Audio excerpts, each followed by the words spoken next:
नमस्कार, आप देख रहे हैं परवाह देश की। मैं हूं आपके साथ प्रीति रघुनंदन। अमेरिका दुनिया का सबसे ताकतवर और सबसे अमीर मुल्क माना जाता है, लेकिन युद्ध की तैयारियों ने और हथियारों की होड़ ने अमेरिका को कंगाल कर दिया है। आज अमेरिका से एक बहुत बड़ी खबर आई है। अमेरिका की वित्त मंत्री ने संसद में ऑन रिकॉर्ड कहा कि अमेरिका आउट ऑफ कैश हो गया है और जल्द कुछ नहीं किया गया तो अगले 30 दिन में दुनिया का सबसे अमीर देश डिफॉल्टर हो जाएगा। इसीलिए अब देखिए यूक्रेन जंग में यू टर्न, दिवालिया बाइडेन। निकली अमीरी की अकड़, बाइडेन बैठे सिर पकड़।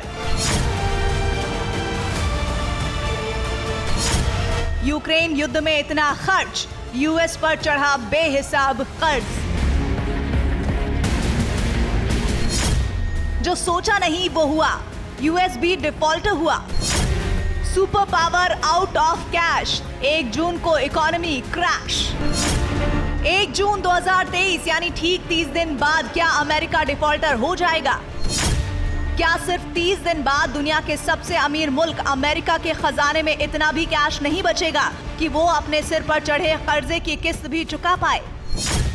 क्या 1 जून तक अमेरिका का खजाना इतना खाली हो जाएगा कि व्हाइट हाउस के कर्मचारियों को सैलरी तक देना मुश्किल हो जाएगा? क्या 1 जून तक अमेरिका का बाजार ठप हो जाएगा? क्या सिर्फ 30 दिन बाद अमेरिकी इकोनॉमी क्रैश कर जाएगी? क्या अगले महीने बाइडेन की सरकार के पास देश चलाने के लिए भी पैसे नहीं बचेंगे?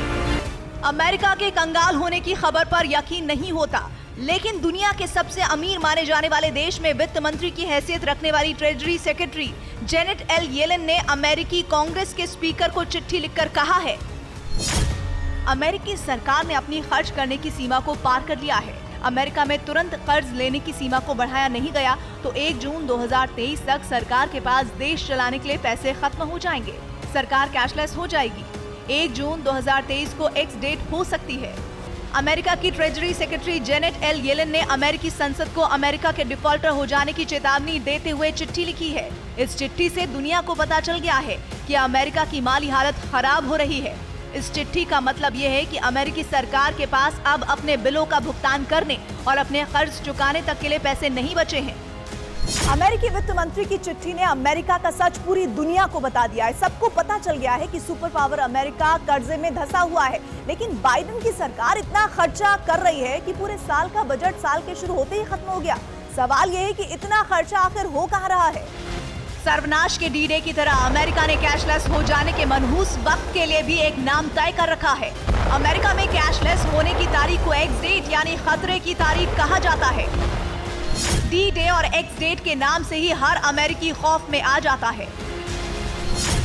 अमेरिका और रूस जिस तेजी से एटमी जंग की तैयारी कर रहे हैं, उसने संपूर्ण विनाश वाले एटमी वॉर और डी-डे का खतरा बढ़ा दिया है। लेकिन अमेरिका की वित्त मंत्री ने अमेरिका का दूसरा खौफ यानी एक्स डेट की तो तारीख तक बता दी है। 1 जून को अगर एक्स डेट हुई तो पूरे अमेरिका में आर्थिक गतिविधियां ठप हो जाएंगी। कर्जे की किस्त चुकाना नामुमकिन हो जाएगा। ऐसे में अगर देश डिफॉल्ट करता है तो उसके विनाशकारी परिणाम होंगे। सरकारी कर्मचारियों को सैलरी नहीं मिलेगी। अलग अलग योजनाओं के तहत चल रहे काम रुक जाएंगे। ट्रेनें रुक जाएंगी, एरोप्लेन की उड़ान बंद हो जाएगी, बैंक बंद हो जाएंगे, बाजार बंद हो जाएंगे। अमेरिका में इमरजेंसी ब्रेकडाउन हो जाएगा। अमेरिका में अगर इमरजेंसी ब्रेकडाउन हुआ तो इसका असर सिर्फ अमेरिका पर ही नहीं पड़ेगा। नेटो के 31 देश सीधे प्रभावित होंगे। दुनिया भर में फैले अमेरिका के 200 से ज्यादा मिलिट्री बेस पर सैन्य गतिविधियां प्रभावित होंगी। यूक्रेन तक पहुंच रही अमेरिकी रसद और हथियारों की सप्लाई प्रभावित होगी। इससे भी बड़ी बात, अमेरिकी राष्ट्रपति जो बाइडेन की साख मिट्टी में मिल जाएगी। लेकिन ऐसी नौबत आई क्यों है, अब इसे समझिए। अब सवाल यह है कि आखिर अमेरिका जैसे सुपर पावर और अमीर देश में अचानक एक्स डेट जैसी डरावनी तारीख की नौबत क्यों आ गई? दरअसल अमेरिका में सरकार के कर्ज की एक सीमा तय होती है। यह सीमा हर साल के बजट के वक्त अमेरिकी संसद में तय हो जाती है। बिना संसद की सहमति के देश चलाने के लिए अमेरिकी सरकार इस लिमिट से ज्यादा कर्जा नहीं ले सकती और बाइडेन सरकार ने कर्जा लेकर पहले ही इतना खर्च कर दिया है कि उनकी कर्जा लेने की लिमिट बहुत जल्दी पूरी हो गई। यानी अब चाहकर भी बाइडेन सरकार कर्जे की लिमिट से ज्यादा उधार नहीं ले सकती। हालांकि बीते कई साल से अमेरिकी सरकार इतना खर्चा कर रही है कि उसे अचानक एक्स डेट जैसी डरावनी तारीख आने और कैशलेस होने से बचने के लिए कर्जे लेने की तय सीमा कई बार बढ़ानी पड़ी है। पर इस साल सारे रिकॉर्ड टूट गए हैं। यूक्रेन में रूस के खिलाफ जंग में फंसी बाइडेन सरकार को 1 जून से पहले कम से कम $726 बिलियन यानी 72,600 करोड़ डॉलर का भारी भरकम कर्जा चाहिए। जनवरी में जब अमेरिकी संसद में कर्जा लेने की जो लिमिट तय की गई थी, उससे ये $449 बिलियन यानी 44,900 करोड़ डॉलर से भी ज्यादा है। अमेरिका भले ही यूक्रेन की जंग में सीधे नहीं कूदा है, लेकिन जंग की तैयारी और हथियारों की तैनाती पर अमेरिका ने जिस तरह पानी की तरह कैश बहाया है, उसने अमेरिका जैसे ताकतवर और सबसे अमीर मुल्क को भी अंदर ही अंदर खोखला कर दिया है। अमेरिका की treasury secretary Janet L Yellen ने संसद में जो रिपोर्ट पेश की है, उसके मुताबिक अमेरिका का बजट घाटा बहुत ज्यादा है। इसका सीधा सीधा मतलब है कि बाइडेन सरकार का खर्च उसकी कमाई से काफी ज्यादा है। हालात ये हो गए हैं कि दुनिया भर में हथियारों का सबसे बड़ा सौदागर होने के बावजूद बाइडेन सरकार को सरकार चलाने और डेली रूटीन के खर्चों के लिए भी भारी भरकम कर्ज लेना पड़ रहा है। अमेरिका के ट्रेजरी डिपार्टमेंट के मुताबिक मार्च 2023 में अमेरिका की सरकार का बजट घाटा 30 लाख करोड़ रुपए तक पहुंच गया था। रिसर्च सेंटर PEW के मुताबिक 2022 में अमेरिका की जीडीपी के 121% का कर्ज है। इस रिपोर्ट के बाद दुनिया का ये भ्रम टूट जाना चाहिए कि अमेरिका आत्मनिर्भर और बहुत अमीर देश है। सच्चाई ये है कि अमेरिका का बच्चा बच्चा कर्ज में डूबा है। अमेरिका की जितनी कुल जीडीपी है, उससे ज्यादा रकम कर्जे की किस्तें चुकाने में चली जाती है। इससे समझा जा सकता है कि सुपर पावर दिखने वाली बाइडेन सरकार भी अपने खर्चों के लिए किस हद तक कर्ज पर निर्भर है। लेकिन अब यह लिमिट क्रॉस हो गई है, इसलिए 1 जून को एक्स डे का खतरा पैदा हो गया है। पर सवाल यह है कि दुनिया भर का बाजार कंट्रोल करने वाले डॉलर के देश में अचानक ऐसी आर्थिक इमरजेंसी कैसे पैदा हो गई? इसके पीछे की वजह अमेरिका की इंटरनल पॉलिटिक्स है। बाइडेन सरकार के लिए सबसे बड़ी मुसीबत ट्रंप बन गए हैं। पिछले साल हुए मिड टर्म चुनाव में अमेरिका के हाउस ऑफ रिप्रेजेंटेटिव्स में ट्रंप की रिपब्लिकन पार्टी को बाइडेन की डेमोक्रेटिक पार्टी से 9 सीटें ज्यादा मिली थी। अपर हाउस का स्पीकर भी रिपब्लिकन पार्टी का कैंडिडेट केविन मैकार्थी चुना गया था। इसके बाद अमेरिका के उच्च सदन यानी अपर हाउस में देश चलाने के डेमोक्रेट्स के एजेंडे रुकने लगे। इसलिए सरकार को और कर्ज लेने की सीमा बढ़ाने का बिल काफी समय से अपर हाउस में लटका हुआ है। अब कर्ज की सीमा बढ़ाने का सारा दारोमदार अपर हाउस और रिपब्लिकन पार्टी पर निर्भर करता है। रिपब्लिकन पार्टी के मेंबर और स्पीकर ने फरवरी में कर्ज की लिमिट बढ़ाने का बिल पास करने से इनकार कर दिया था, लेकिन अमेरिका की वित्त मंत्री यानी ट्रेजरी सेक्रेटरी जेनेट ने अमेरिकी संसद को चेतावनी की चिट्ठी लिखकर साफ साफ कहा है कि अगर जल्दी कर्ज की लिमिट नहीं बढ़ी तो अमेरिका बड़ी मुसीबत में फंस जाएगा। Bureau report, TV9 Bharatvarsh.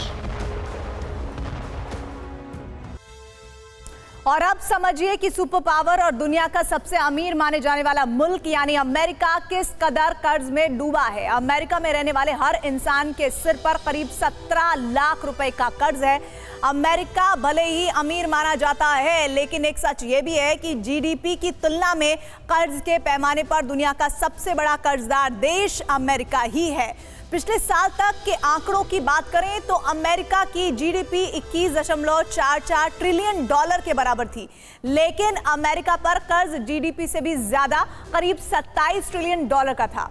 America की कुल 32 करोड़ आबादी पर इस कर्ज को बांट दिया जाए तो करीब $23,500 यानी करीब 17 लाख रुपए हर नागरिक पर यह कर्ज होता है। तो सबसे ताकतवर बने रहने की जिद कितनी महंगी हो सकती है, इसे आज बाइडेन से बेहतर कोई नहीं समझ सकता है। दरअसल अमेरिका दुनिया भर में 200 से ज्यादा मिलिट्री बेस ऑपरेट करता है। अमेरिका दुनिया की सबसे महंगी हाइपरसोनिक प्रोजेक्ट से लेकर 6th जनरेशन के सबसे महंगे फाइटर जेट्स और बॉम्बर बना रहा है। ऐसे हथियार बना रहा है जो अकेले दम पर कई कई मुल्कों को तबाह कर सकते हैं। लेकिन तबाही के इस खेल को खेलने से पहले अमेरिका खुद आर्थिक मोर्चे पर तबाह हो रहा है। सवाल यह है कि अमेरिका जैसा सुपर पावर शक्तिशाली और दुनिया का सबसे अमीर देश कर्ज के दलदल में इस कदर कैसे फंस गया। कि बिना कर्जे के कैशलेस होने की नौबत आ गई। इसके पीछे की सबसे बड़ी वजह है यूक्रेन का युद्ध और जंगी तैयारियों पर हुए बेतहाशा खर्चे। अमेरिका रूस के खिलाफ यूक्रेन को करोड़ों की मदद दे चुका है। चीन से निपटने के लिए ताइवान के लिए भी खूब खर्च किया है। अमेरिका के रक्षा विभाग पेंटागन ने एडवांस मिसाइल, अंतरिक्ष में रक्षा और मॉडर्न जेट्स के जखीरे को दिमाग में रखते हुए अपने बजट को असाधारण तरीके से बढ़ा दिया है। अमेरिका अपनी सेनाओं पर करीब $1 खरब खर्च करेगा। साल 2024 में पेंटागन इतनी रकम को खर्च करने का मन बना चुका है। 2023 के मुकाबले 3.2% ज्यादा है। अगर 2022 से तुलना करें तो ये बजट 13.4% से भी ज्यादा है। इराक और अफगानिस्तान युद्ध के बाद अमेरिका का रक्षा बजट इस आंकड़े पर पहुंचा है। पेंटागन हथियारों पर सबसे ज्यादा रकम खर्च करने की तैयारी कर रहा है। बाइडेन सरकार ने अगले साल नए डिफेंस बजट के लिए अमेरिकी संसद के सामने $842 अरब का प्रस्ताव रखा है। इस रकम से पूरे पैसिफिक रीजन में और ज्यादा सैनिकों की तैनाती होगी। इसके साथ जापान, ऑस्ट्रेलिया और गुआम में नए एयरबेस, मिलिट्री बेस और मिसाइल साइलो बनाए जाने हैं। अमेरिका दुनिया की सबसे बड़ी इकोनॉमी है, लेकिन यूक्रेन युद्ध के बाद से जिस तरह अमेरिका ने जंगी मोर्चे पर बेतहाशा पैसा बहाया है, उसने यूएस इकोनॉमी को जबरदस्त प्रेशर में डाल दिया है। बीते कुछ महीने में अमेरिका के कई बड़े बैंक डूब गए हैं। अमेरिका के कई और बड़े बैंक डूबने की कगार पर हैं। अमेरिकी डॉलर को इस समय पूरी दुनिया में कड़ी चुनौती मिल रही है। यूक्रेन जंग के बाद कई देशों ने डॉलर के बजाय अपनी या फिर किसी दूसरी करेंसी में ट्रेड करना शुरू कर दिया है।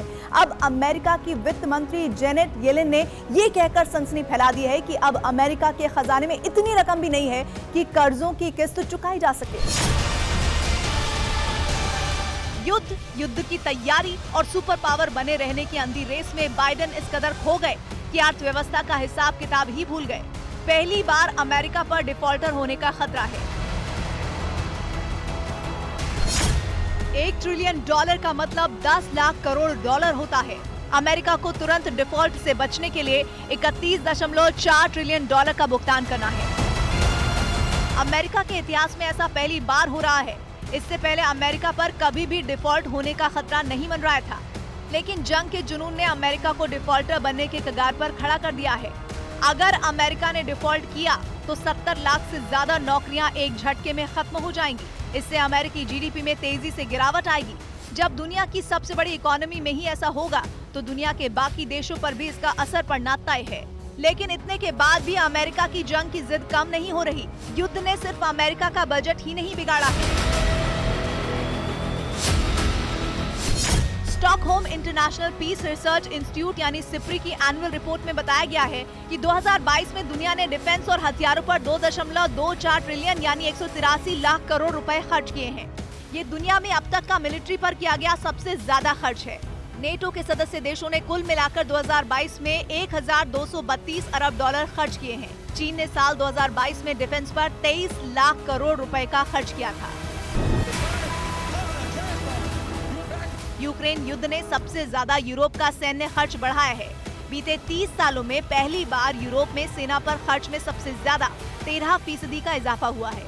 यूक्रेन का सैन्य खर्च पहले रूस की तुलना में महज 10% था, जो एक साल में ही बढ़कर 50% पर पहुंच गया। पाकिस्तान में कट्टरपंथियों की जमात के निशाने पर भुट्टो परिवार आ चुका है और इसकी वजह है जुल्फिकार अली भुट्टो की पोती फातिमा भुट्टो, जिन्होंने निकाह के बाद कराची के शिव मंदिर में जाकर दर्शन किए, जिसके बाद पाकिस्तान में फातिमा के खिलाफ कट्टरपंथियों ने जहर उगलना शुरू कर दिया।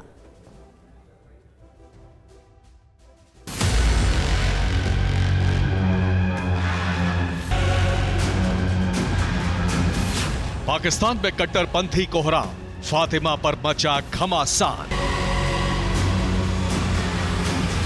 मंदिर दर्शन पर बढ़ा बवाल, फातिमा पर उठे सवाल। फातिमा की शादी के किस्से पूरे पाकिस्तान में खूब कहे सुने जा रहे हैं। पहले सादगी भरी शादी की चर्चा हुई, फिर उनके पति को लेकर खूब खोज खबर ली जाने लगी। लेकिन इस सब के बीच एक तस्वीर को लेकर अच्छा खासा बवाल मच गया। यही वो तस्वीर है जिसके बाद फातिमा भुट्टो पाकिस्तान में नफरत की फसल उगाने वालों के निशाने पर आ गई। दरअसल फातिमा भुट्टो निकाह के बाद अपने पति ग्राहम जिब्रान के साथ कराची के शिव मंदिर जा पहुंची। फातिमा भुट्टो ने मंदिर में जाकर शिवलिंग पर जल चढ़ाया और मंदिर में प्रार्थना की। इस दौरान फातिमा के साथ उनके भाई जुल्फिकार अली भुट्टो जूनियर और हिंदू नेता भी मौजूद थे। लेकिन जैसे ही ये तस्वीर सोशल मीडिया पर वायरल हुई, फातिमा भुट्टो पाकिस्तानी कट्टरपंथियों के निशाने पर आ गईं और उन्हें लेकर तरह तरह के सवाल किए जाने लगे। क्या फातिमा ने धर्म परिवर्तन किया है? फातिमा मुसलमान होते हुए मंदिर में क्यों गई? फातिमा को ऐसा करने की जरूरत क्या थी? फातिमा आखिर मंदिर में क्या करने गई थी? फातिमा के लिए इस्लाम में कोई जगह नहीं। ये तमाम सवाल फातिमा भुट्टो पर इसलिए भी उठ रहे हैं कि वो पाकिस्तान में रहती हैं और एक मुसलमान होते हुए वो ऐसा नहीं कर सकती। ऐसा पाकिस्तान में मौजूद कट्टरपंथी कहते हैं। लेकिन फातिमा भुट्टो एक पढ़े लिखे सियासी खानदान से ताल्लुक रखती हैं, इसलिए उन्हें इससे कोई फर्क नहीं पड़ता। उल्टा फातिमा के भाई ने एक ट्वीट में कट्टरपंथियों को जवाब दे दिया। हमारे देशवासियों और महिलाओं द्वारा महसूस की गई कठिन परिस्थितियों के कारण हम सभी को लगा कि भव्य रूप से जश्न मनाना अनुचित होगा।